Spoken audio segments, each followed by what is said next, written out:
যারা যুক্ত হচ্ছ, আশা করি আওয়াজ শুনতে পাচ্ছ। আমরা আজকে ক্লাসটি রেখেছি এই কারণে, যেহেতু আমাদের সামনে পরীক্ষা চলে এসছে। আমরা এর আগের বেশ কয়েকটা দিন বসতে পারিনি। হয়তো আজকে অনেকে জয়েন করতে পারবে না, কিন্তু আমি আলোচনাটা সেরে রাখতে চাইছি এই জায়গা থেকে যে উপন্যাস এবং ছোট গল্প এই অংশগুলিও আমরা একটু হাতে কলমে শিখে নেব পরীক্ষার আগে। আমাদের যতটা সময় আছে, আমাদের যে নাটক কবিতার আলোচনা পাশাপাশি চলছে, তার সাথে ভাষাতত্ত্ব, এর সঙ্গে আমরা উপন্যাস এবং সেই উপন্যাসগুলো, যে উপন্যাসগুলো মোটামুটি ভাবে আমরা পরীক্ষার আগে পড়ে যেতে পারবো, তার আলোচনাটা আমরা যতটা সম্ভব এগিয়ে রাখা যায় সেটা করে নেওয়ার চেষ্টা করব। তো আজকে রবীন্দ্র জয়ন্তী উপলক্ষে হয়তো অনেকেই ব্যস্ত থাকবে, কিন্তু আমরা যারা যুক্ত হচ্ছ তাদেরকে নিয়েই আলোচনাটা শুরু করছি পুতুল নাচের রীতিকথা। এবং এই পুতুল নাচ, এই উপন্যাসটি আমাদের একটি বহুচর্চিত উপন্যাস। এরকমটা নয় আমরা এই উপন্যাসটি প্রথম নেটের সিলেবাসেই পড়ছি। উপন্যাসটি আমরা ইতিমধ্যে বেশ অনেকবার ছোটবেলায় পড়ে এসেছি, এবং আমাদের পাঠ পরিধির মধ্যেই পুতুল নাচের উপকথা, ইতিকথা, এই টেক্সটটি আমাদের পড়তে হয়েছে। এবং প্রায় প্রত্যেকটি বিশ্ববিদ্যালয়তেই গ্র্যাজুয়েশন বা মাস্টার্স লেভেলে কখনো না কখনো এই উপন্যাসটি তোমরা পড়েছো। ফলত এই উপন্যাসটি নতুন নয়, কিন্তু যেটি নতুন, হয়তো কিছু জনের ক্ষেত্রে সেই নতুনত্ব নেই, কিন্তু বেশিরভাগের ক্ষেত্রেই সেই নতুনত্বের জায়গাটি থাকবে বলে আমার বিশ্বাস। সেটি হচ্ছে কে দেখার দৃষ্টিভঙ্গি। এখন আমরা যখন একটা উপন্যাস বা ছোট গল্প বা কবিতা বা নাটককে দেখার চেষ্টা করি, তখন খুব স্বাভাবিকভাবেই যিনি বক্তা, যিনি আলোচনা করছেন, তিনি তার একটি সহজলভ্য একটি অবস্থানকে সামনে রেখে সেই টেক্সটটি আলোচনা করতে পারেন। আমরাও যখন আলোচনা করেছি এর আগে বহু কবিতা, বহু নাটক, বহু উপন্যাস, তখনও কিন্তু আমরা এই একই কাজ করেছি, তোমাদের নিশ্চয়ই মনে থাকবে। কিন্তু পুতুল নাচের ইতিকথার ক্ষেত্রে এহেন কোন রকম একটা পার্টিকুলার অবস্থানকে মাথায় রেখে আলোচনা করার চেষ্টা আমরা করব না। বা আমরা ছোটবেলায় যেভাবে পুতুল নাচ পড়েছি, ছোটবেলায় যেভাবে পুতুল নাচের সম্পর্কে জেনেছি, মানিক বন্দ্যোপাধ্যায় সম্পর্কে জেনেছি, তার রচনা সম্পর্কে জেনেছি, তার সাহিত্য কৃতি সম্পর্কে জেনেছি, সেখানে আমাদের একটা খুব স্বাভাবিক পরিণতি হচ্ছে মানিক বন্দ্যোপাধ্যায়ের গল্প উপন্যাস আলোচনার সময় তাকে কোনো না কোনো একটা নির্দিষ্ট তত্ত্বের আকারে, সেটা ফ্রয়েডীয় তত্ত্ব হোক, সেটা মার্ক্সবাদী তত্ত্ব হোক, এরকম কতগুলো ক্ষোভ তৈরি করা আছে তার মধ্যে ফেলে আলোচনা করার। প্রথমেই বলে রাখা ভালো যে মানিক বন্দ্যোপাধ্যায় এগুলোর কোনো একটি ক্ষোভের মধ্যে পড়বে না, অন্তত আমরা ফেলবো না। অবশ্যই বোঝার সুবিধার্থে এই চশমাগুলো আমাদের কখনো কখনো প্রয়োজন হয়।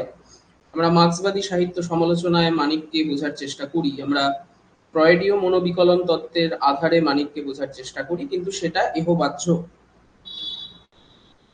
এই কথাগুলো এই জন্যই বলে নেওয়া হচ্ছে, তার কারণ আমাদের একটা উপন্যাস পাঠের যে দৃষ্টিভঙ্গি এই যাবৎকালে তৈরি হয়েছে, সেই দৃষ্টিভঙ্গি দিয়ে পড়লে অন্তত এখন থেকে আমরা এই টেক্সটগুলোকে ডিল করতে পারবো না। এবং তার একটা বড় কারণ, আমাদের সেই সময় কতগুলো লিমিটেড প্রশ্নের অবস্থানেই উপন্যাসগুলোকে বিচার করতে হতো। শশী চরিত্র, কে পুতুল কে পুতুলওয়ালা, কুমুদমতি উপাখ্যানের সার্থকতা। তো এই জায়গাগুলোই কেবল এই উপন্যাসগুলোর একমাত্র বিচার্য বিষয় হতে পারে না। তো আমরা কিভাবে দেখব? বা নেটের সিলেবাসে যে উপন্যাসগুলো আছে, আমরা যে উপন্যাসের আলোচনাটা আজকে শুরু করছি এই কারণে করছি যে উপন্যাস বিষয়টি আমাদের যে অনালোচিত অবস্থান ছিল, অন্তত পরীক্ষার আগে সেই জায়গাগুলোকে যদি আমরা একটু ছুঁয়ে যেতে পারি, সেখানে পুতুল নাচের ইতিকথা মতো যে উপন্যাস, তার মতো উপন্যাস খুব কমই আছে আমাদের সিলেবাসে। একটি আছে রাধা, একটি আছে আহ মানে উপন্যাসের জনরার দিক থেকে বলার চেষ্টা করা হচ্ছে, যেগুলো একদম আধুনিকতম উপন্যাস, নির্বাস, রাধা, পুতুল নাচের ইতিকথা, এগুলোর কতগুলো সমগোত্রীয় অবস্থান আছে, এবং এই অবস্থানগুলো একেবারেই আধুনিক, এই নিয়ে কোনো সন্দেহ নেই। আধুনিক সময়ে মানুষের চিন্তা চেতনা এমন ভয়ঙ্করভাবে বদলে গেছে এবং এখনো বদলাচ্ছে। আজ থেকে 2 বছর আগে মানুষের যে নৈতিকতা, চিন্তা চেতনার বোধ, এখন তার একটা আমূল পরিবর্তন ঘটে গেছে। তাই 2 বছর আগে আমরা যেভাবে পুতুল নাচ করেছি, এখন ঠিক তার একটা অন্য অ্যাসপেক্টে আমরা দেখার চেষ্টা করছি। ফলত এগুলো থাকবেই। আমার যেটা মুখ্য বলতে চাওয়ার বিষয় ক্লাসের শুরুতেই, সেটা হচ্ছে পুতুল নাচের ইতিকথার মতো টেক্সট আলোচনা কালে আমরা যেন কোনো ছুঁতমার্গ না রাখি নিজেদের মনে। আমরা যেন কোনো নির্দিষ্ট তত্ত্বের আকারে বা নির্দিষ্ট কোনো মেথডকে মাথায় রেখে উপন্যাসটা না পড়ি, এবং নির্দিষ্ট কোনো চিন্তাকে মাথার মধ্যে স্থাপন করে এই উপন্যাসকে যেন দেখার বা বোঝার চেষ্টা না করি। এটা আমার প্রথমত তোমাদের কাছে অনুরোধ।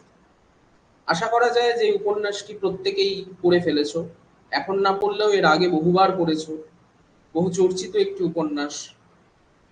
কিন্তু নেটের প্রশ্নকে মাথায় রেখে এই উপন্যাসকে বোঝার কতগুলো দিক আমরা বেছে নেব। নেটের প্রশ্নকে মাথায় রেখে আমরা এই উপন্যাসকে জানার কতগুলো অবস্থানকে আমরা চেষ্টা করব, যাতে আমাদের অত্যন্ত সহজভাবে এই কম সময়ের মধ্যে পরীক্ষার আগে আমরা এটাকে মাথায় রেখে যেতে পারি। প্রথম কথা হচ্ছে যে আমরা যেটা প্রত্যেকটা টেক্সট আলোচনার ক্ষেত্রেই করে থাকি, এই উপন্যাসটিও তার ব্যতিক্রম হবে না, যে উপন্যাসের মূল কোডটাকে বোঝার চেষ্টা করি, বা সেই টেক্সটের মূল কোডটাকে বোঝার চেষ্টা করি, যে কেন একজন লেখক লেখাটি তৈরি করলেন, সৃষ্টি করলেন, তার পেছনে তো নিশ্চয়ই কিছু কারণ আছে। আমরা দেখতে পাবো একটা খুব উল্লেখযোগ্য তথ্য এ প্রসঙ্গে বলে রাখা যায়, যে অদ্ভুত রকম ভাবে মানিক বন্দ্যোপাধ্যায় আর পাশ্চাত্যের আলবার কামু, এই দুই ব্যক্তির মধ্যে একটা অদ্ভুত রকমের সিমিলারিটি আছে। পাশ্চাত্যের যিনি আলবার কামুর কথা আমরা কবিতা আলোচনাকালে বহুবার বলেছি। কবিতার আলোচনাকালে আমরা আলবার কামু প্রসঙ্গে বহুবার এটা বলার চেষ্টা করেছি, এক্সিস্টেন্সিয়াল ক্রাইসিসের কথা। আলবার কামুর মোটামুটি জন্মগ্রহণ হচ্ছে 1913 সাল নাগাদ, মানিক বন্দ্যোপাধ্যায়ের থেকে হার্ডলি ওই 10 বছরের বড়। এবং মানিক বন্দ্যোপাধ্যায়ের পুতুল নাচের ইতিকথা প্রকাশিত হচ্ছে 1936। তার সাথে সাথে আমরা দেখতে পাবো আলবার কামুর উপন্যাস, দুটি বিখ্যাত উপন্যাস, একটি হচ্ছে দ্য আউটসাইডার। দ্য আউটসাইডারের আরো একটি নাম আছে, দ্য স্ট্রেঞ্জার অ্যান্ড দি ফল। আমরা সাধারণভাবে এই উপন্যাসটিকে দ্য আউটসাইডার নামে চিনি। এটি প্রকাশিত হচ্ছে 1942। আরেকটি উপন্যাস প্রায় প্রত্যেকে তোমরা জানো, দ্য প্লেগ, 1946। আলবার কামুর এই দুটো উপন্যাস, অর্থাৎ 1942 সালে প্রকাশিত দ্য আউটসাইডার, 1946 সালে প্রকাশিত দ্য প্লেগ, এই দুটো উপন্যাসের সাথে 1936 মানে তার প্রায় 10-8 বছর আগে মানিকের এই পুতুল নাচের ইতিকথার একটা অদ্ভুত সিমিলারিটি আছে। এই কথাটা কেন বলা হচ্ছে অদ্ভুত সিমিলারিটি, এই শব্দটা কেন চয়ন করা হচ্ছে, যে তোমরা পড়লে হয়তো চমকে যাবে যে আলবার কামু কি মানিকের এই উপন্যাসটা পড়েই দুটো উপন্যাস লিখেছিলেন। এটা যদি উল্টোটা হতো, তাহলে আমাদের এই ধরনের কোনো চিন্তার মধ্যে প্রবেশ করতেই হতো না। আমরা এক বাক্যে এটা মেনে নিতাম যে মানিক বন্দ্যোপাধ্যায়ের উপন্যাসের সালটি যদি আলবার কামুর পরে হতো, আলবার কামুর এই দুটো উপন্যাসের পরে হতো, তাহলে এই সিদ্ধান্তটি আমরা খুব সহজেই মাথার মধ্যে ঢুকিয়ে নিতাম, যে মানিক বন্দ্যোপাধ্যায় নিশ্চয় আলবার কামুর এই দুটো উপন্যাস পড়েই এই পুতুল নাচের ইতিকথা লিখতে বসেছেন। এক্ষেত্রে বলতে পারছি না, কারণ বিদেশের ক্ষেত্রে এই ভাবনাটা আমাদের কাজ করে না সেভাবে। আমরা যখন বিদেশি পাশ্চাত্য ঔপন্যাসিক তাত্ত্বিকদের কথায় যাই, তখন আমাদের একটা অদ্ভুত রকমের হীনমন্যতা কাজ করে। আমরা এটা ভাবতে পারি না যে তারা প্রাচ্যের কোনো টেক্সটকে ফলো করে অনুপ্রাণিত হয়ে লেখার চেষ্টা করছেন। এটা আমরা ভাবতে পারি না, এটা আমাদের ভাবনার বোধের কমপ্লিটলি বাইরে থেকে যায়। কিন্তু সত্যি সত্যি দেখতে পাবো এই ঘটনাটাই ঘটেছে। এটা বলা উদ্দেশ্য নয় যে আলবার কামু মানিক পড়ে এই দুটো উপন্যাস লিখেছেন, বরং এইটা আমরা বলতে চাইছি যে শ্রেষ্ঠ কালোজয়ী উপন্যাস এমন ভাবেই তৈরি হয় যে তার যে ইমপ্লিমেন্টেশন, তার যে ইনহেরিটেন্স, তার যে ঐতিহ্য, সেটা পরবর্তী কোনো আধুনিক, সেটা অন্য দেশ কাল অন্য সময়েরও হতে পারে, ইভেন সেখানে বর্তে যেতে পারে। যেভাবে বর্তে গেছে পুতুল নাচের ইতিকথার মতো মানিক বন্দ্যোপাধ্যায়ের এই উপন্যাসটি। বস্তুত পক্ষে এটা বললে অত্যুক্তি একেবারেই হবে না যে ভারতের মতো একটা জঘন্য এই পরিবেশ, মানে তখনকার যে অবস্থান দ্বিতীয় বিশ্বযুদ্ধ পরবর্তী ভারতবর্ষ এবং বাংলার, সেখানে বসে মানিক বন্দ্যোপাধ্যায়ের মতো এই ধরনের এত আধুনিক লেখা বেরোতে পারে, এটা আমাদের চরম সৌভাগ্য। রবীন্দ্রনাথ আমাদেরকে শিখিয়েছিলেন সাহিত্য সৃষ্টির জন্য শান্তি লাগে, আনন্দ এবং ট্যাকের জোর। আমরা এটাকে খুব ভুলভাবে রবীন্দ্র সাহিত্যের ক্ষেত্রে ইমপ্লিমেন্ট করি যে রবীন্দ্রনাথের জমিদার ছিলেন, তাকে কোনোদিন স্কুল কলেজে যেতে হয়নি, পয়সার অভাব ছিল না, তাই তিনি মনের আনন্দে লিখতে পেরেছেন। তার ঠিক উল্টো কোটিতে আছে মানিক বন্দ্যোপাধ্যায়। রবীন্দ্রনাথকে যত আয়াসসাধ্যভাবে তিনি তার সাহিত্য সৃষ্টির জন্য সময় বার করতে পেরেছিলেন, তার কিছুই পাননি মানিক বন্দ্যোপাধ্যায়। বরং তিনি নিজেকে বলতেন কলম পেশা মজুর, তিনি লিখছেন টাকার জন্য, টাকা আছে বলে লিখছেন না। তো আমাদের খুব সৌভাগ্য যে আমরা রবীন্দ্রনাথের মতো ট্যাকের জোরওয়ালা একজন সাহিত্যিককে পেয়েছি, যিনি পয়সা থাকার পরেও, আয়াসসাধ্য জীবন পাওয়ার পরেও জীবনকে তার মতো করেই বুঝতে চেয়েছেন। আবার একাধারে আমরা মানিক বন্দ্যোপাধ্যায়কেও পেয়েছি, যার কিছু না থাকার পরেও জীবনকে তার মতো করেই গ্রহণ করতে পেরেছেন। এটা খুব চারটিখানি কথা নয়, অন্তত আমাদের মতো তৃতীয় বিশ্বের দেশগুলোতে। ল্যাটিন আমেরিকার গার্সিয়া মার্কেসের সঙ্গে এই জন্য আমাদের বারবার মানিক বন্দ্যোপাধ্যায়ের তুলনাগুলো চলে আসে, সেগুলো আলাদা প্রসঙ্গ, আমি তার মধ্যে ঢুকছি না। কিন্তু আলবার কামুর কথা প্রথমেই বলে রাখলাম এই কারণে, এই তথ্যটা আমরা দিয়ে রাখলাম প্রথমেই টেক্সটের আলোচনার আগে, এই কারণে যে তোমরা যদি কখনো সময় সুযোগ করে দ্য আউটসাইডার আর প্লেগ পড়ো, তোমাদের মনে হবে পুতুল নাচের ইতিকথার অনুবাদ করছো। এক্সিস্টেন্সিয়াল ক্রাইসিস যেমন পাশ্চাত্য আধুনিক কবিতা এবং বাংলা আধুনিক কবিতার একটা কোর ছিল, তেমনি মানিকের সাহিত্য চেতনার কোরও হচ্ছে এই অস্তিত্বহীনতা। আমি বলেছিলাম যে এক্সিস্টেন্সিয়াল ক্রাইসিসের যে বদল প্রথম বিশ্বযুদ্ধের আগে আর দ্বিতীয় বিশ্বযুদ্ধের পরে, নিশ্চয়ই তোমাদের কারোর কারোর মনে আছে, আমি জাস্ট একটু মনে করিয়ে দিচ্ছি আমাদের, যাতে করে উপন্যাসটি পাঠে এই পাঠ পদ্ধতি তৈরি করতে আমাদের সুবিধা হয়। সেটা হচ্ছে মোটামুটি ভাবে 19 শতকের মাঝামাঝি 1850 অনওয়ার্ডসই ইউরোপের বিভিন্ন দেশে একটা মতবাদ দানা বেঁধে উঠছিল যে আদৌ মানুষের জীবনের কোনো মানে আছে কিনা, এবং তার খুব সহজ উত্তর আসছিল যে নেই। ঈশ্বর আমাদেরকে তৈরি করে পাঠিয়েছেন, কিন্তু এটা আমাদেরকে বলে দেননি যে আমাদের প্রত্যেকের জীবনের মানে কি। ধর্ম আমাদের একটা মানে দেয়, প্রত্যেকটা ধর্মই আমাদের একটা মানে দেওয়ার চেষ্টা করে, আরোপিত মানে, যে আমাদের মুক্তি পেতে হবে, আমাদের মানুষের সেবা করতে হবে, আমাদের ভালো কাজ করে যেতে হবে, আমাদের পাপ করলে চলবে না। কিন্তু কোনটা পাপ আর কোনটা পুণ্য, সেই শাস্ত্রটা কে লিখলো, সেই মানদণ্ডটা কে তৈরি করলো, এর কোনো সহজসাধ্য উত্তর আমরা পাইনি বলেই বিজ্ঞান এই ঐশ্বরিক ভাবনা, এই ধর্মবোধের ভাবনাকে কন্ট্রাডিক্ট করতে শুরু করে, এবং তার সর্বপ্রথম সচেতন পদক্ষেপ ডারউইনের এভলিউশন থিওরি। ডারউইন যখন থেকে এটা বলতে লাগলো যে না, এসব ঈশ্বর আমাদেরকে এই পৃথিবীতে পাঠাননি, আমরা ওই বকের মুখ থেকে টপ করে ছাদে টপকে পড়িনি, আমাদের প্রত্যেকের বেঁচে ওঠারও অ্যাজ সাচ কোনো প্রি এক্সিস্টিং মানে নেই বা এসেন্স নেই। তখন থেকে আমরা প্রশ্ন করতে শুরু করলাম, তাহলে আমরা এই যে এসে পড়েছি, জীবনানন্দের সেই বিখ্যাত কবিতা বোধ, না এলেই ভালো হতো, এসে যে গভীরতর লাভ হলো। না এলে ভালো হতো কেন? কারণ আসার তো কোনো মানে নেই। জন্মগ্রহণ করে কি উদ্ধার করলাম আমরা? কতজন পাল্টাতে পারলাম বিশ্বের নিয়মকে? কেউ পাল্টাতে পারেনি, রবীন্দ্রনাথও পাল্টাতে পারেননি।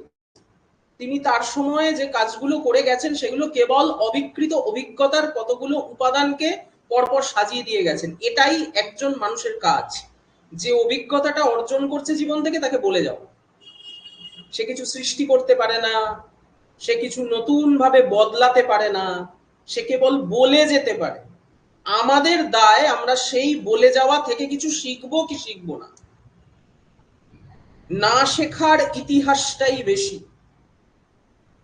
সভ্যতার নামে আমরা আসলে একটা স্বস্তির জগৎ নির্মাণ করে অশিক্ষিত হয়ে থাকতে চাই, যেখানে এই ধরনের কোনো বোধ এসে যাতে আমাদের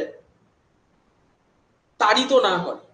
কিন্তু কালের নিয়মে, বিজ্ঞানের নিয়মে এই বোধের হাত থেকে তো নিস্তার নেই। তাই যে মানুষ বিশ্বাস করতে শুরু করেছিল যে ঈশ্বর আমাদের একটা নির্দিষ্ট কাজের জন্য এই পৃথিবীতে পাঠিয়েছে, সেই মানুষই বিশ্বাস করতে শুরু করলো এর বিপরীত কথা। সেটা হলো সার্ভাইভাল অফ দ্য ফিটেস্ট। সেই মানুষই টিকে থাকে যে শক্তিশালী। দুর্বলদের কোনো জায়গা নেই। আমরা বলি না যে যার কেউ নেই তার ঈশ্বর আছেন, এই কথাগুলো প্রত্যেকটাই একটা ভুয়ো সান্ত্বনা বাক্য। ডারউইনের মতবাদ, কিয়ের্কেগার্ডের মতো যে সমস্ত দার্শনিকরা এই সময় উঠে আসছে ফ্রান্স, ইউরোপের বিভিন্ন দেশে, তাদের এই এক্সিস্টেন্সিয়াল ক্রাইসিসের মতবাদ প্রচন্ড ভাবে মানুষের মধ্যে নাড়া দিতে শুরু করলো, তাদের ভাবনাগুলোকে বদলে ফেলতে শুরু করলো এই সময় পর্ব থেকে। এর প্রথম সচেতন প্রত্যক্ষ প্র্যাকটিক্যাল ইমপ্লিমেন্টেশন আমরা দেখতে পেলাম কখন? প্রথম বিশ্বযুদ্ধ। এই কারণে এই দুটো যুদ্ধকে মানুষের দার্শনিক চেতনার বদলের সাথে এত প্রবলভাবে মিলিয়ে দেখা হয়। আমরা এতদিন ভাবতাম মানুষ স্বার্থপর। এই দুটো বিশ্বযুদ্ধ আমাদের ডেমনস্ট্রেট করে দেখালো যে আসলে মানুষ কতটা নৃশংসভাবে স্বার্থপর। আমরা তখন চিনতে পারলাম এই কবিতার মানে নেই, এই আশাবাদের কোনো মানে নেই, এই ঈশ্বর চেতনার কোনো মানে নেই। আসলে হিটলার সত্য, আসলে মুসলিনি সত্য, আসলে ফ্যাসিবাদ সত্য। হিটলার মুসলিনি তো সরাসরি মুখটা প্রকাশ করছে, যারা করছে না, যারা এর ভেতরে মানুষের এই হিংস্রতাকে বজায় রাখছে, এই জান্তব অবস্থানকে বজায় রাখছে, সেই প্রকৃত অভিজ্ঞতার সত্যের অনুসৃতি যারা যারা করলেন, মানিক বন্দ্যোপাধ্যায় তার মধ্যে অন্যতম। এবং মানিক বন্দ্যোপাধ্যায় যে সময় পর্বে প্রথম বিশ্বযুদ্ধের পর এবং দ্বিতীয় বিশ্বযুদ্ধের আগে বাংলায় বসে মানুষের অস্তিত্বহীনতার কথাটাকে উপলব্ধি করতে পারছেন, সেটা ক্রমশ আমরা দেখতে পেয়েছিলাম দ্বিতীয় বিশ্বযুদ্ধের পরবর্তী সময়ে সেটা বদলে যেতে শুরু করেছিল, যে আসলে মানুষের মানে না থাকার পরেও সে কিসের জন্য টিকে থাকে। আমরা তার একটা মোটামুটি আশাযোগ্য অবস্থান তৈরি করার চেষ্টা করেছি। সেই জন্য আলবার কামু, জাপল সাঁতরে এদের লেখায় দ্বিতীয় বিশ্বযুদ্ধের পর এই প্লেগ, দ্য আউটসাইডার, এই জাতীয় রচনাগুলোতে আমরা দেখতে পেলাম একটা ডাক্তার চরিত্র, ঈশ্বরের প্রতিদ্বন্দ্বী। ডাক্তার হচ্ছে next to the god. Doctor নামক যে প্রফেশন, তাকে আমরা ঈশ্বরের সমতুল বলি, কারণ ঈশ্বর আমাদের প্রাণে বাঁচায়, প্রাণে বাঁচিয়ে রাখে, তার দয়ায় আমরা বেঁচে থাকি। আমাদের আসলে জন্মাবার কোনো রকম দায় নেই। তার মনে হয়েছে আমি জন্মগ্রহণ করেছি, তিনি বাঁচিয়ে রেখেছেন, আমি বেঁচে আছি। তার প্রতিদ্বন্দ্বী হচ্ছে মানুষ হিসেবে একমাত্র ডাক্তার। ডাক্তারই পারে ঈশ্বরের প্রতিদ্বন্দ্বিতা করতে, ডাক্তারই পারে ঈশ্বরের এই যাবতীয় দয়ার জগৎকে ভেঙে দিতে। তাই দ্বিতীয় বিশ্বযুদ্ধে পাশ্চাত্য, প্রাচ্য, প্রতীচ্য যাই বলি না কেন, এই লিটারেচার গুলোতে একটা ডাক্তার চরিত্রের উদ্ভব প্রচন্ড ভাবে। ডাক্তার মানে বিজ্ঞান, ডাক্তার চরিত্র মানে কি? বিজ্ঞান। বিজ্ঞানের বিজ্ঞানের কাণ্ডারি হয়ে, বিজ্ঞানের উপযাজক হয়ে যারা মর্তে ঈশ্বরের এই বানিয়ে তোলা ধর্মের জগৎকে কন্ট্রাডিক্ট করছে, সেই চরিত্রগুলো এই সময় পর্বে মুখ্য হয়ে উঠতে লাগে। দ্য আউটসাইডারে ডক্টর রিউ, দ্য প্লেগে ডক্টর বার্নার, আমাদের মানিক বন্দ্যোপাধ্যায়ের পুতুল নাচের রীতিকথায় ডাক্তার শশী, এরকম বহু উদাহরণ ছড়িয়ে আছে। বিশ্ব সাহিত্য ও ডাক্তার চরিত্র, এরকম একটা গবেষণাও বোধহয় সম্প্রতি শুরু হয়েছিল, সেটা কোনো কারণে বন্ধ হয়ে গেছে, আমি জানি না। ইংরাজি ডিসিপ্লিনে, ইংরাজি বিভাগে এরকম একটা গবেষণা শুরু হয়েছিল, বিশ্ব সাহিত্য ডাক্তার চরিত্র।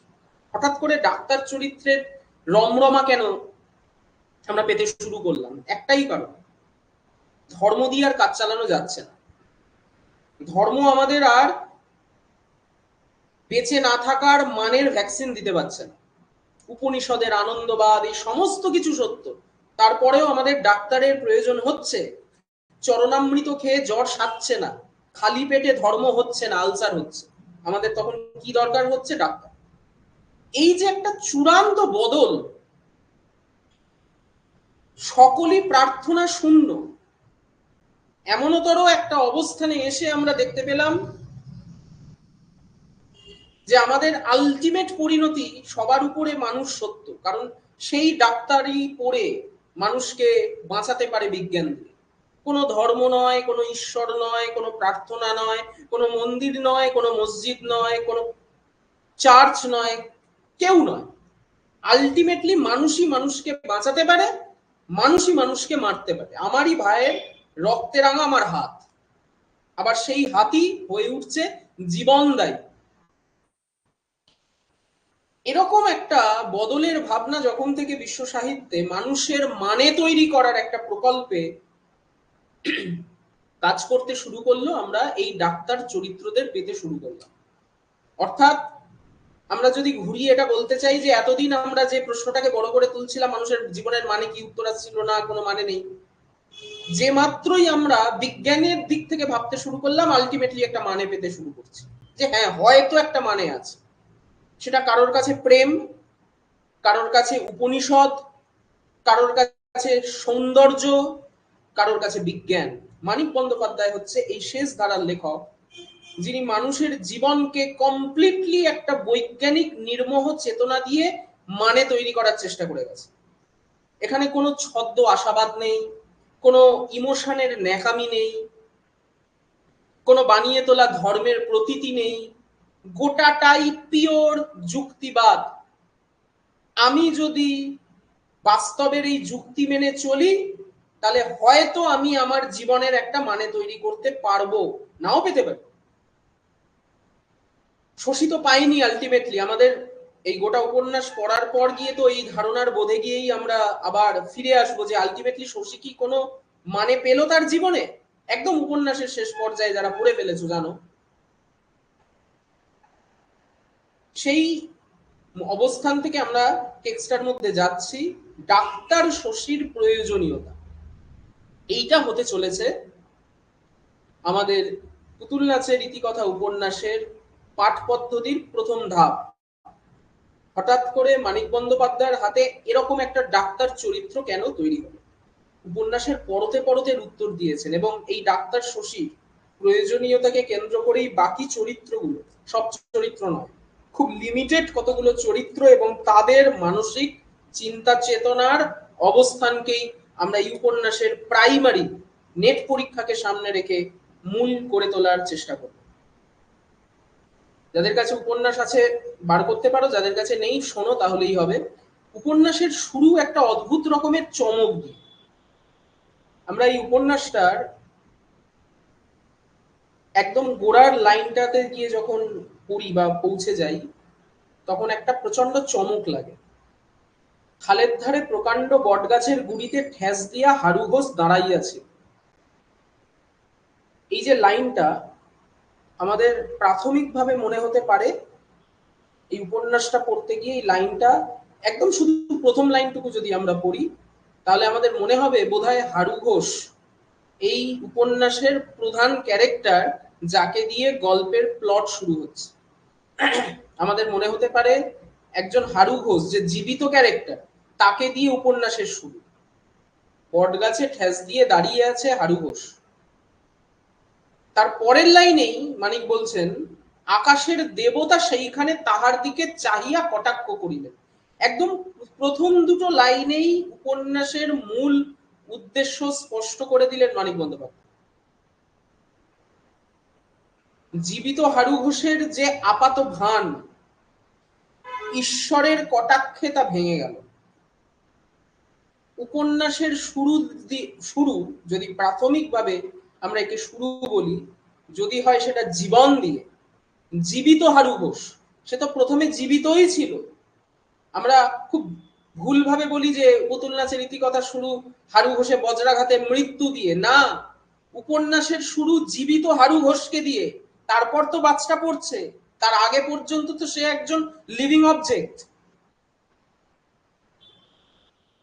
সেই জীবনকে ঈশ্বর, দেবতা, খুব সুচারুভাবে এই শব্দটি চয়ন করছেন মানিক, আকাশের দেবতা সেইখানে তাহার দিকে চাইয়া কটাক্ষ করল।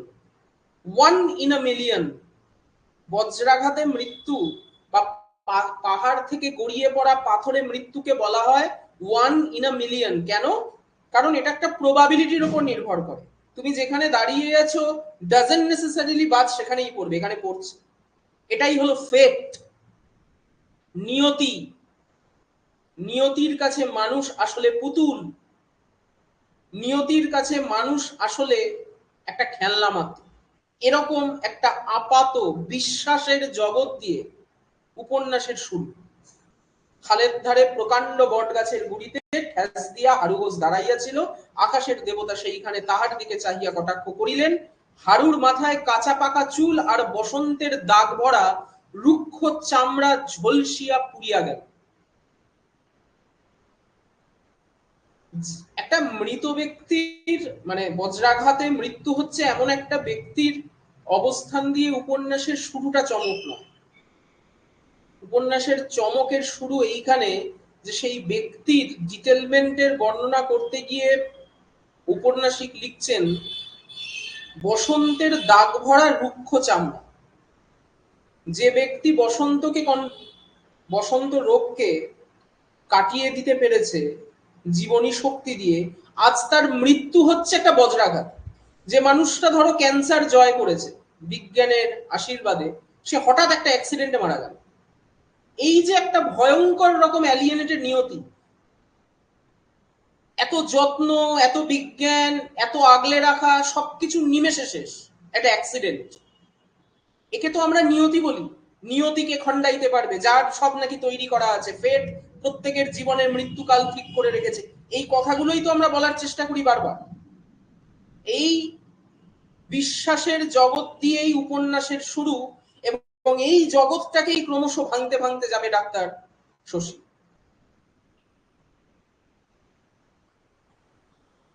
সে কিন্তু কিছুই টের পাইল না। শতাব্দীর পুরাতন তরুটির মুখ অবচেতনার সঙ্গে 51 বছরের আত্মমমতায় গড়িয়ে তোলা জগৎটি তাহার চোখের পলকে লুপ্ত হইয়া গিয়াছে। Not a matter of joke, 51 বছর ধরে একটা মানুষ নিজেকে গড়ে তোলে, আর 1 মাইক্রোসেকেন্ডে একটা বজ্রাঘাতে তার এই সমস্ত প্রযত্ন, সমস্ত প্রার্থনা, সমস্ত গড়ে তোলার জগৎ শেষ হয়ে যায়। একে তুমি কি বলবে, ঈশ্বরের আশীর্বাদ না অভিশাপ? ধর্মভীরুরা একে বলবে ভগবান চেয়েছেন এতদিন পর্যন্তই তার পৃথিবীতে সময়কাল ছিল, তার কাজটি ফুরিয়েছে, নোটে কাজটি মুড়িয়েছে। এমনই এক বানিয়ে তোলা স্বস্তির জগৎ দিয়ে উপন্যাসের শুরু। কটাক্ষ করিয়া আকাশের দেবতা দিগন্ত কাঁপাইয়া এক হুঙ্কার ছাড়িলেন, তারপর জোরে বৃষ্টি চাপিয়া আসি। এবং এই যে হারু ঘোষ মারা গেল, কে Haru Ghosh? Who is he? তার কি আদৌ কোনো যৌক্তিকতা আছে? এই চরিত্রটির কি আদৌ কোনো প্রয়োজনীয়তা আছে? তার বেঁচে থাকা, তার 51 বছর ধরে বেঁচে থাকা হোক, তার বজ্রাঘাতে মৃত্যু হোক, প্রতিদিন এরকম কত হারু ঘোষ মারা যায়। আসলে যেটা বলতে চাওয়া হলে এর অস্তিত্বের কোনো মানে 51 বছরেও ছিল না, এই বজ্রাঘাতে তার মৃত্যুর পরেও নেই। এই হারু ঘোষের প্রত্যেকেই আমরা, এই প্রত্যেককেই আমরা হারু ঘোষের মতোই যে কোনো দিন কারোর কোনো কটাক্ষে শেষ হয়ে যেতে পারে। এখানে তো দেবতার কটাক্ষ, বজ্রাঘাত, কেউ গুলি করে দিতে পারে, কেউ মেরে ফেলতে পারে, ফলত মানুষের জীবনের এই অস্তিত্বের না থাকাটাই তার প্রাইম সত্য। উপন্যাসের শুরুতেই হারু ঘোষের 51 বছর ধরে মমতায় গড়ে তোলা জীবনের এহেন পরিণতি মানিক এইভাবে আমাদেরকে বুঝিয়ে দিল। এবং তারপরে যে বর্ণনা, খেয়াল করবে, একটু তোমাদের অনুরোধ করবো এই বর্ণনাটা মাথায় রাখার জন্য। বটগাছের ঘন পাতাতেও বেশিক্ষণ বৃষ্টি আটকাইল না, হারু দেখিতে দেখিতে ভিজিয়া উঠিল, স্থানটিতে ওজনের ঝাঁঝালো সামুদ্রিক গন্ধ ক্রমে মিলাইয়া আসিল, অদূরের ঝোপটির ভিতর হইতে কেয়ার সুমিষ্ট গন্ধ ছড়াইয়া পড়িতে আরম্ভ করিল। সবুজ রঙের সরুলিকলিকে একটা সাপ একটি কেয়াকে পাকে পাকে জড়াইয়া ধরিয়া আচ্ছন্ন হইয়াছিল, গায়ে বৃষ্টির জল লাগাই ধীরে ধীরে পাক খুলিয়া ঝোপের বাহির আসিল। ক্ষণকাল স্থিরভাবে কুটিল অপলক চোখে হারুর দিকে চাহিয়া থাকিয়া তাহার দুই পায়ের মধ্যে দিয়াই বটগাছের কোটরে অদৃশ্য হইয়া গেল। মানুষের জীবনের এই অস্তিত্বহীনতা বজ্রাঘাতে হারু ঘোষের মৃত্যুর পরই যে চূড়ান্ত জীবনের প্রকাশকে দেখানো হলো। একেই রবীন্দ্রনাথ বলেছিল যে একজন মায়ের সন্তান যখন মারা যায় তখন একমাত্র মাই তার শোকটুকু বোঝে, অন্তত তার একজন মা আছে। বাকি চারপাশ শোকগুলোকে প্রমাণ করে, বাকি চারপাশ শোকগুলোকে দেখানোর চেষ্টা করে, কিন্তু আদতে তাদের কিচ্ছু যায় আসে না। গোটা পরিবেশ প্রকৃতি যেমন নিয়মে চলছিল তেমন নিয়মেই চলে। হারু ঘোষের মৃত্যুর পর এই জীবনের বর্ণনা, লিকলিকে সাপ, সবুজ চারিদিকে, বৃষ্টিতে ভিজে উঠিয়ে কেয়াকে পাকে পাকে জড়াইয়া প্রতিদিনের যে জীবনের নিয়ম সেটাই চলতে লাগলো, কারোর কিচ্ছু এলো গেল না। হারুকে সহজে এখানে কেউ আবিষ্কার করিবে এরূপ সম্ভাবনা কম। এদিকে মানুষের বসতি নাই, এদিকে আসিবার প্রয়োজন কাহারও বড় একটা হয় না, সহজে কেউ আসিতেও চায় না। গ্রামের লোক ভয় করিতে ভালোবাসে, গ্রামের বাহিরে খালের এপারে ঘন জঙ্গল ও গভীর নির্জনতাকে তাহারা এই কাজে লাগাইয়াছে। ভূত প্রেতের অস্তিত্ব হয়তো গ্রামবাসীরাই ভীরু কল্পনায়, কিন্তু স্থানটি যে সাপের রাজ্য তাহাদের সন্দেহ। হারুকে এই অদ্ভুত জায়গায়, এই আইসোলেটেড জায়গায় কেউ যে আবিষ্কার করবে সেই সম্ভাবনাও কম, কারণ মানুষের দুটি ভয় এখানে কাজ করছে। এক, যে প্রচুর মানুষ এরকম অপঘাতে মারা যায়, এই সমস্ত জায়গায় বেওয়ারিশ লাশে ভাসা থাকে, মানুষ সচরাচর এই সমস্ত জায়গায় আসে না। আর দুই, সাপের ভয়। তুমি কোন ভয়টাকে বড় করবে? হারু ঘোষকে হঠাৎ ওইভাবে দাঁড়িয়ে থাকতে দেখলে যে কোনো মানুষ তাকে ভূত ভেবে ভাববে, ভূত ভেবে ভয় পাবে, এটাই তার সাধারণ বিশ্বাস। কিন্তু তার পাশে আরো একটা বিজ্ঞানের বিশ্বাস আছে, সেটা হচ্ছে সাপের কামড়। কিন্তু মানুষ এই বিশ্বাসটাকে বড় করেনি। এমন একটা গ্রামের কথাই কি তাহলে লেখক বলতে চলেছেন, যেখানে হারু ঘোষের অপঘাতে মৃত্যুকে মানুষ এই দৈব ভয়ে দেখবে, তার প্র্যাকটিক্যালিটি, তার বিজ্ঞানের জায়গা থেকে দেখবে না? এরকম কোনো একটা পরিসরে কি গল্প যেতে যেতে লেখক আমাদেরকে এরকম কোনো একটা পরিবেশে নিয়ে যেতে চাইছেন? আমরা দেখতে পাই ঠিক তার পরের বর্ণনাতেই, দিনের আলো বজায় থাকিতে থাকিতে বাজিতপুরের দু একটি সাহসী পথিক মাঠ ভাঙিয়া আসিয়া ঘাসের নিচে অদৃশ্য পায় পথরেখাটির সাহায্যে পথ সংক্ষেপ করে। বাজিতপুর বলিয়া কহিয়া কারোর নৌকায় খাল পার হইলেই গাউদিয়ার সড়ক। এই হচ্ছে আমাদের স্থানিক পটভূমি, গাউদিয়া গ্রাম। গ্রামে পৌঁছতে আর আধ মাইল হাঁটিতে হয় না। চণ্ডীর মা মাঝে মাঝে দুপুরবেলা এদিকে কাঠ কুড়াইতে আসে, যামিনী কবিরাজের চেলা সপ্তাহে একটি দিন গুলমলতা কুড়াইয়া লইয়া যায়, কার্তিক অগ্রায়ণ মাসে ভিন গায়ের সাপুরে কখনো সাপ ধরিতে আসে, আর কেহ ভুলিয়াও এদিকে পা দেয় না। হার্ডলি 2-3 জনের আনাগোনা যেখানে হারু ঘোষ মারা গেছে। খেয়াল করো, এই হারু ঘোষ এই গাউদিয়া গ্রামের সঙ্গে কোনো সম্পর্কই নেই। এরকম একটা সম্পর্কবিহীন লোকের মৃত্যু দিয়ে উপন্যাসের শুরু, যেখান থেকে লেখক চলে যাচ্ছেন তার গল্পের মূল স্থানিক পটভূমি গাউদিয়া গ্রাম। এইটা হচ্ছে মানিকের লেখার টেকনিক, যে মূল যে ক্যারেক্টার গুলো গুরুত্বপূর্ণ হয়ে উঠবে গাউদিয়া গ্রামে, যে সমস্ত চরিত্রকে সামনে রেখে আমরা গল্পের আয়োজন করব, তার সঙ্গে উপন্যাসের শুরুতে চরিত্রের মৃত্যুটির কোনো সম্পর্ক নেই। এটা যেন বারবার মনে করিয়ে দেওয়া যে এরপর যে চরিত্রদের গল্প বলা হবে তাদেরও আলটিমেটলি কোনো মানে নেই। কেন তারা কাজগুলো করছে তাদের মতো, তার কোনো উদ্দেশ্য নেই, তার কোনো অবজেক্টিভ নেই। প্রত্যেকেই এক একটা নির্দিষ্ট পুতুল, কার কাছে? এই নিজের দৈব চিন্তার কাছে। এখানে কেউ পুতুলওয়ালা নয়, প্রত্যেকে আমরাই নিজেদের নিজেদের চিন্তার দাস। এই অবস্থানটা গুরুত্বপূর্ণ করে উঠবে এবং তার স্থানিক পটভূমি হয়ে উঠছে কি? গাউদিয়া গ্রাম। বৃষ্টি থামিতে বেলা কাবার হইয়া আসিল। আকাশের এক প্রান্তে ভীরু লজ্জার মতো একটু রঙের আভাস দেখা দিল। বটগাছের শাখায় পাখিরা উড়িয়া আসিয়া বসিল এবং কিছু দূরে মাটির গায়ে গর্ত হইতে উইয়ের দলকে নবদ্যত পাখা মেলিয়ে আকাশে উঠিতে দেখিয়া হঠাৎ আবার সেই দিকে উড়িয়া গেল। হারুর স্থায়ী নিস্পন্দতায় সাহস পাইয়া গাছের কাঠবিড়ালিটি এক সময় নিচে নামিয়া আসিল। ওদিকে বুদি গাছের জালে একটা গিরগিটি কিছুক্ষণের মধ্যেই অনেকগুলি পোকা আয়ত্ত করিয়া ফেলিল। মরা শালিকের বাচ্চাটিকে মুখে করিয়া সামনে আসিয়া ছপছপ করিয়া পার হইয়া যাওয়ার সময় একটা শিয়াল বারবার মুখ ফিরিয়া হারুকে দেখিয়া গেল। ওরা টের পায়। কেমন করিয়া টের পায় কে জানে? প্রশ্ন হচ্ছে কি টের পায়? এখানে কি টের পাওয়ার কথা বলা হয়েছে? এই মনুষ্যেতর প্রাণীগুলির কি আভাস পাওয়ার কথা বলা হয়েছে? যে এই মনুষ্যেতর প্রাণীগুলো মানুষের চোখে যেমন তারা কেবলই বুদ্ধিহীন জীব, মানুষের হাতের পুতুল, আমরা তাই তাদেরকে চিড়িয়াখানায় বন্দি করে রাখতে পারি। আজকে সেই প্রাণীগুলোই যেন তাদের চিন্তায় ভাবছে আমাদেরই জীবনের কোনো মানে নেই। নাহলে একটা সামান্য বজ্রাঘাতে এরকম 51 বছরে গড়ে তোলা জীবন শেষ হয়ে যায়। শিয়ালটা যেন তাকিয়ে ভাবছে, গিরগিটিটা যেন তাকিয়ে ভাবছে।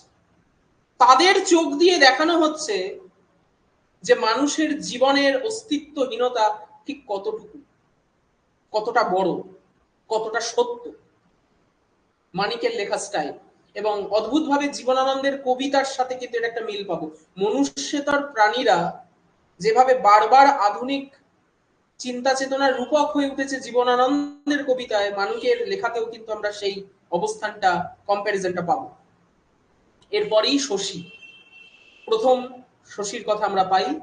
শশী বলিল, শশীর প্রথম সংলাপ উপন্যাসে, নৌকা ওদিকে সরিয়ে নিয়ে যা গোবর্ধন, ওই শেওড়া গাছটার কাছে, এখান দিয়ে নামানো যাবে না।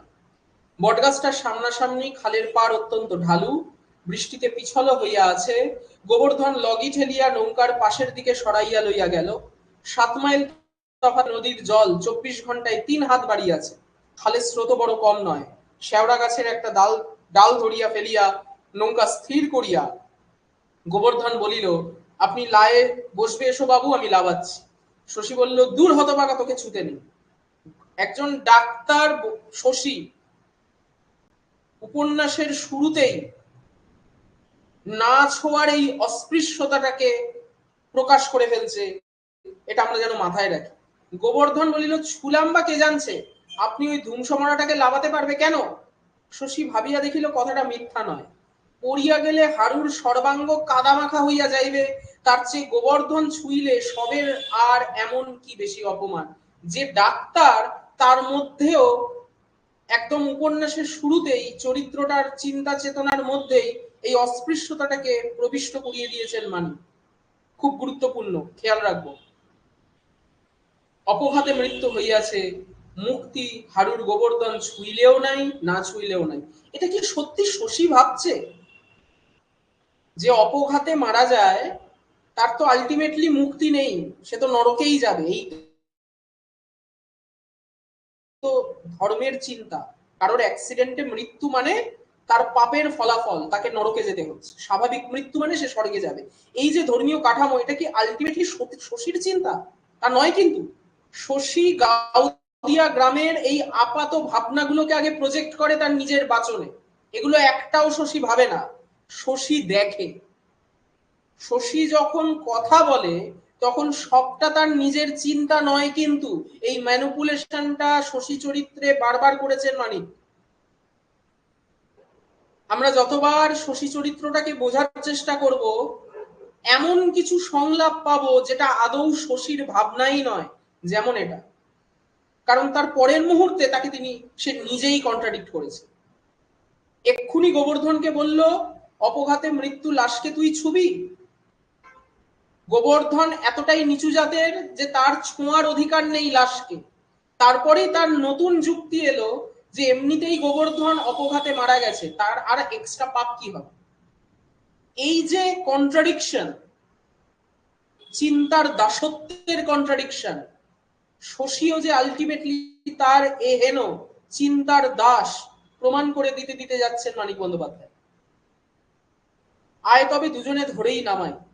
এবং শশী যখন রিয়েলাইজ করে তার নিজের চিন্তার অসারতা, খুব কম সময় নেয় কিন্তু তাকে কাটাতে। এটা তার চরিত্রের একটা প্রধান গুণ। শশী চরিত্রের একটা অন্যতম প্রধান গুণ হলো শশী খুব কম সময় নেয় তার কন্ট্রাডিকশন কাটাতে, আর যেটাকে কাটাতে পারে না সেটা থেকে যায়। সারা জীবন তাকে কাটাতে পারবে না শশী, আর যেটা কাটাতে চায় সেটা তার পরের মুহূর্তেই কাটায়, সেটা নিয়ে আর বেশি ভাবেই না। তোমরা যারা পড়েছো তারা হয়তো খেয়াল করবে। আয় তবে দুজনে ধরে নামাই, গাছের সঙ্গে টেনে নৌকা বাঁধ, সরে গেলে মুশকিল হবে। আচ্ছা, আলোটা আগে জেলে নে গোবর্ধন, অন্ধকার হয়ে। আলো জ্বালিয়া শেওড়া গাছের সঙ্গে নৌকা বাঁধিয়া গোবর্ধন উপরে উঠিয়া গেল। দুজনে ধরাধরি করিয়া হারুকে তাহারা সাবধানে নৌকায় নামাইয়া আনিল। শশী একটা নিঃশ্বাস ফেলিয়া বলিল, দে নৌকা খুলে দে গোবর্ধন, আর দেখ তুই আর ছুস না। যে কন্ট্রাডিকশনটা কিছুক্ষণ আগে পর্যন্ত শশীকে তিতিবিরক্ত করছিল, সেইটা এখনো তার মধ্যে একটা রেশ আছে বটে, কিন্তু এটা নিয়ে সে আর ভাবিতে হবে না এক মুহূর্তের জন্য। এরপর গোবর্ধন হারু ঘোষের মৃতদেহ ছুটছে না ছুটছে না এই বিষয়ে তার কোনো আর খেয়ালই থাকবে, এটা তার আর ভাবনার বিষয় নয়। এই যে নিজের চিন্তার সঙ্গে প্রতিনিয়ত বোবা যুদ্ধ, এটাই কোথাও গিয়ে শশী চরিত্রকে সামনে রেখে গোটা গাউদিয়া গ্রামের প্রজেকশন হিসেবে দেখাতে চেয়েছেন মানিক। শশী শহর হইতে ফিরিতেছিল, নৌকায় বসিয়া সে দেখিতে পায় খালের মনুষ্যবর্জিত তীরে সন্ধ্যার আচ্ছা আলোয় গাছে ঠেস দিয়া ভূতের মতো একটা লোক দাঁড়াইয়া আছে। পাগল ছাড়া এই সময় সাপের রাজ্যে মানুষ ওভাবে দাঁড়াইয়া থাকে না। শশীর বিস্ময় ও কৌতূহলের সীমা ছিল না। হাঁক ডাক দিয়া সাড়া না পাইয়া গোবর্ধনকে সে নৌকা ভিড়াইতে বলিয়াছিল। গোবর্ধন প্রথমটায় রাজি হয় নাই। ওখানে এমন সময় মানুষ আসিবে কোথা হইতে? শশীর চোখের ভুল, সত্যি সত্যি সে যদি কিছু দেখিয়া থাকেও ওই কিছুটির ঘনিষ্ঠ পরিচয় লইয়ার কাজ নাই, মানে এবার বাড়ি ফেরাই ভালো। কিন্তু শশী কলিকাতার কলেজে পাশ করিয়া ডাক্তার হইয়াছে। গোবর্ধনের কোনো আপত্তি সে কানে তোলে নাই, বলিয়াছিল, ভূত যদি হয় তো বেঁধে এনে পোষ মানাবো গোবর্ধন, নৌকা ফেরা। এই যে, এটা ঠিক বৈজ্ঞানিক যুক্তিবাদ নয়, এটা একটা শিক্ষার অহং। শশী চরিত্রের দ্বিতীয় দিক, তার প্রথম দিক যদি হয় একেবারে প্রাইমারিলি কন্ট্রাডিকশন, সে নিজে একাধারে এত বড় যুক্তিবাদী ডাক্তার, সেই ডাক্তারই আবার গোবর্ধনকে ছুতে মানা করে, আবার কিছুক্ষণ পর সেই কন্ট্রাডিকশনকে সে নিজেই কাটায় আরো একটা ভাওতা যুক্তি দিয়ে, যে গোবর্ধন হারু ঘোষ অপঘাতে মারা গেছে, তাকে ছুলে আর কোনো অপরাধ নেই। সেই আবার বলে যদি ভূত হয় তাকে নৌকায় বেঁধে নিয়ে আসে। এই চূড়ান্ত ডায়ালেকটিক্স, দান্ধিকতাই মানুষের চিন্তার পরিণতিকে নিয়ন্ত্রণ করে, তার জীবনের মানে তৈরি হওয়াকেও কন্ট্রোল করে। আমি যেমন ভাববো আমার চারপাশ তেমনই, এই চূড়ান্ত বৈজ্ঞানিক সত্যটি শশী চরিত্রের মধ্য দিয়ে উপন্যাসের শুরুতেই আমাদেরকে ধরিয়ে দেওয়ার চেষ্টা করলেন মানিক বন্দ্যোপাধ্যায়। তাই তার চরিত্রের শুরু কন্ট্রাডিকশন দিয়ে, আর তার চরিত্রের দ্বিমাত্রিক অবস্থানে উঠে আসে সে কলকাতায় পাশ করা ডাক্তার। ভূত মানে না, অথচ নিয়তি মানে, স্বর্গ নরক মানে। এই দান্ধিকতাই শশী চরিত্রের মূল। তখনও আকাশে আলো ছিল, হারুর চারিপাশে কচু পাতায় আটকানো জলের রূপালী রূপ একেবারে নিভিয়া যায় নাই। কাছে গিয়া হারুকে দেখিবা মাত্র শশী চিনিতে পাইয়াছিল। ওরে গোবর্ধন, এ যে আমাদের হারু, এখানে ও এলো কি করে? আমাদের হারু মানে এই হারু সঙ্গে সরাসরি একবারের জন্য উপন্যাসে কোথাও গাউদিয়া গ্রামের সম্পর্ক স্থাপনের কথা পাবই না, অথচ সে গ্রামেরই একজন, এতটাই নগণ্য যে তার মৃত্যুতে এই গোটা গাউদিয়ার কিচ্ছু যাবে আসবে না, সেটা যেন প্রকাশিত হয়ে পড়ছে। এভাবেই প্রতিদিন মানুষ মারা যাবে এবং যামিনী কবিরাজ তার নিজের মৃত্যুদিন পর্যন্ত প্রেডিক্ট করে সেই বিশ্বাসটাকে বজায় রাখার জন্য আত্মহত্যা করবে। এ কি চূড়ান্ত দাসত্ব! কে পুতুল তাহলে? প্রত্যেকটা মানুষই তার নিজের চিন্তার পুতুল। এই চূড়ান্ত বৈজ্ঞানিক সত্যটি প্রকাশিত করতে করতে যাচ্ছেন মানিক।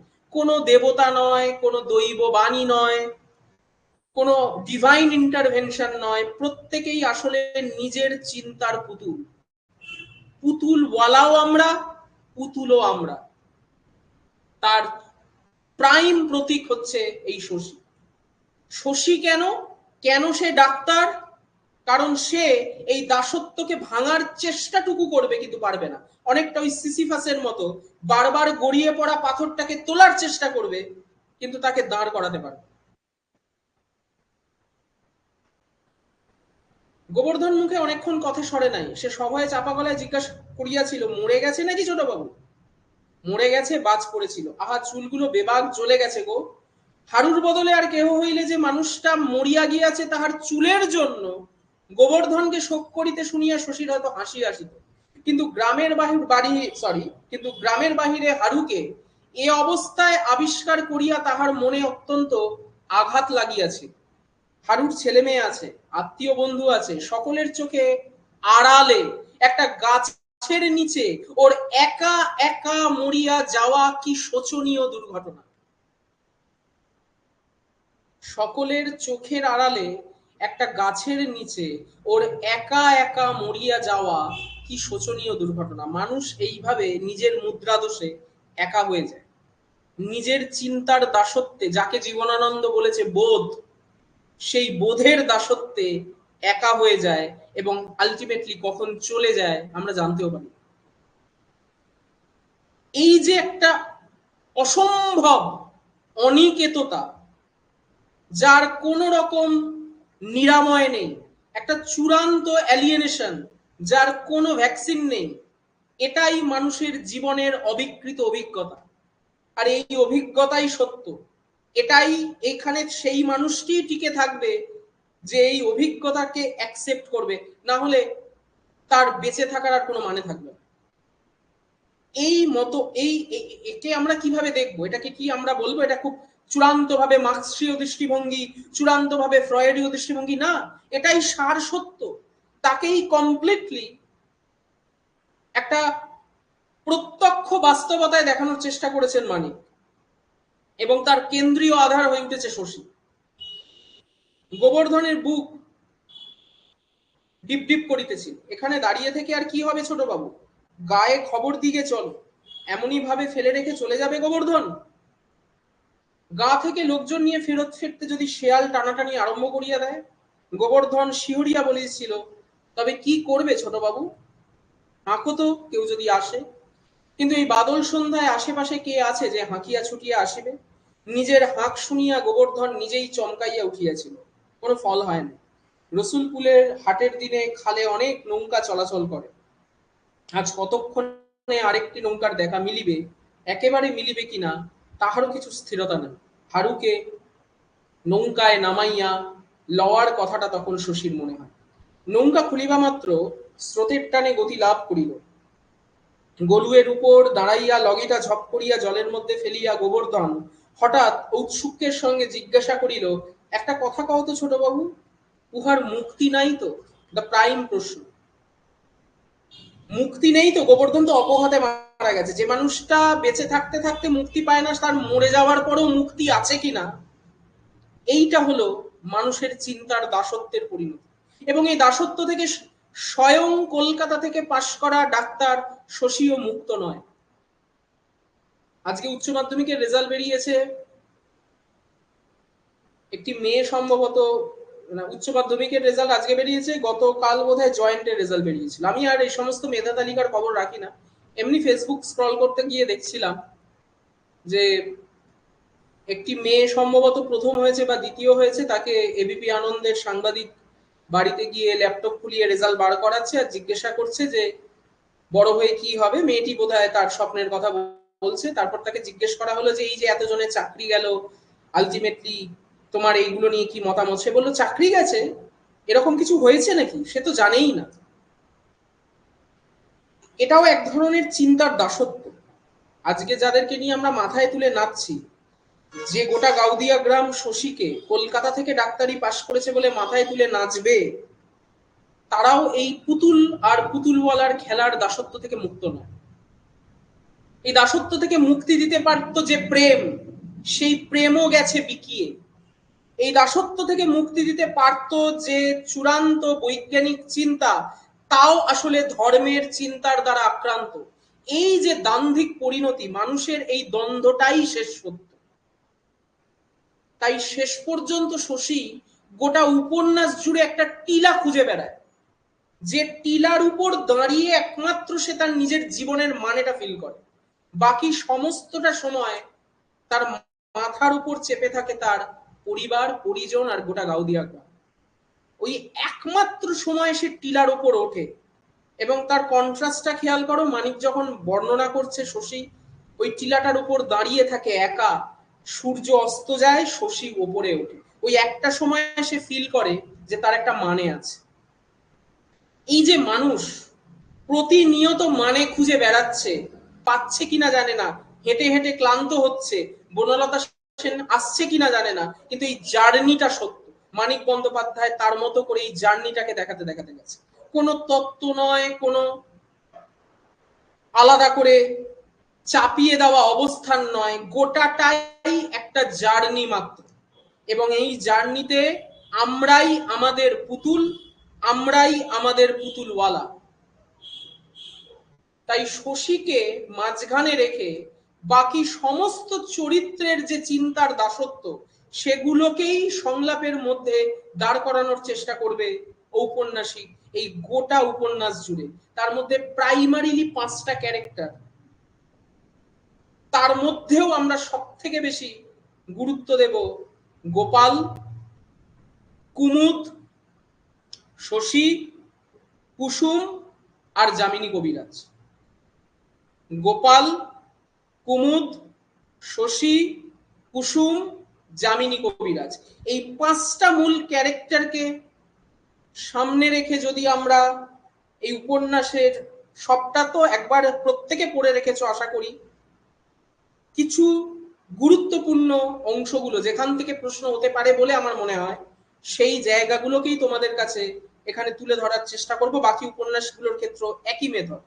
মনে রাখবে, উপন্যাস পড়ার একটাই নেটের প্রশ্নকে সামনে রেখে পড়ার পদ্ধতি, সেটা হচ্ছে প্রাইমারিলি যে ক্যারেক্টারগুলো ধারণ করে আছে সেই চরিত্রগুলোকে আলাদা করে নেওয়া আর তাদের টোনটুকুকে বুঝে নেওয়া। এই চেষ্টাটুকুকে করে যদি আমরা একবার উপন্যাস পড়ে পরীক্ষায় যাই, আমরা কিন্তু উত্তর করতে পারবো।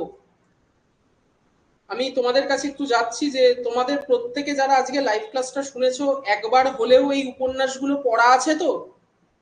শুধু পুতুল নাচের রীতির কথা প্রশ্নটা বলছি না, বাকি যে কটা উপন্যাস আছে তোমাদের সিলেবাসে, প্রত্যেকটা উপন্যাস একবার করে পড়া আছে তো?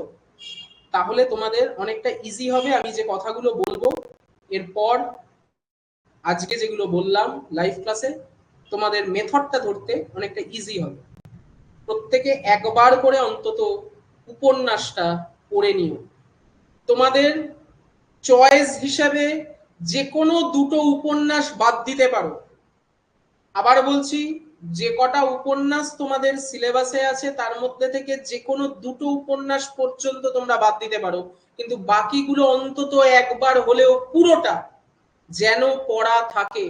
আমি ক্লাসে মেথড গুলোকে ধরিয়ে দিচ্ছি। আগের দিনের ক্লাস রেকর্ডটা তুলে দিয়েছি নীলিমা, একটু দেখে নিও। ভাষাতত্ত্বের ফোল্ডারে ব্যঞ্জনধ্বনির বর্গীকরণ 1 এই ভিডিওটি তোলা আছে। আজকেরটাও তুলে দিচ্ছি, আজকে অনেকে জয়েন করতে পারোনি রবীন্দ্র জয়ন্তী বলে, আমি আজকেরটাও তাড়াতাড়ি তুলে দেবো। এখনো আমার শরীরটা পুরোটা ঠিক হয়নি, কিন্তু যেহেতু হাতে সময় কম আমরা একটু এগিয়ে নিচ্ছি পরপর ক্লাসগুলোকে নিয়ে। তোমাদের কাছে অনুরোধ, আমি এরপর নাটক, কবিতার সাথে উপন্যাস, গল্পের আলোচনা যেহেতু শুরু করে দিয়েছি, তোমরা একবার করে টেক্সটটা পড়ে রাখো। মেথডগুলো ক্লাসে ধরিয়ে দিচ্ছি, তার সাথে তোমাদের গ্রুপে স্টাডি মেটগুলো পৌঁছতে পৌঁছতে যাচ্ছে, মক টেস্টগুলো তোমরা এখানে দিতে দিতে যাচ্ছ। আশা করা যায় এইটার পর আর কোনো চিন্তা থাকবে না। এই অনুযায়ী একটু পড়তে পড়তে যাও। তোমাদের 18 তারিখ পরীক্ষা। অনেকদিন ধরে যারা প্রিপারেশন নিয়েছো তারা তো ভালো করবেই, যারা এর মধ্যে প্রিপারেশনটা নিলে তাদেরও কিন্তু ভালো হওয়ারই কথা। আমি আজকে এখানে তোমাদের ছেড়ে দিচ্ছি, কালকে আমরা আবার হয়তো বসবো, আমি সেটা গ্রুপে জানিয়ে দিচ্ছি। আর গ্রুপেই তোমাদের স্টাডি মেটটা পরপর ফার্স্ট পেপারের সাথে সাবজেক্ট পেপারও তুলে দেওয়া হচ্ছে। আজকে তোমাদের এই পর্যন্ত থাকছে।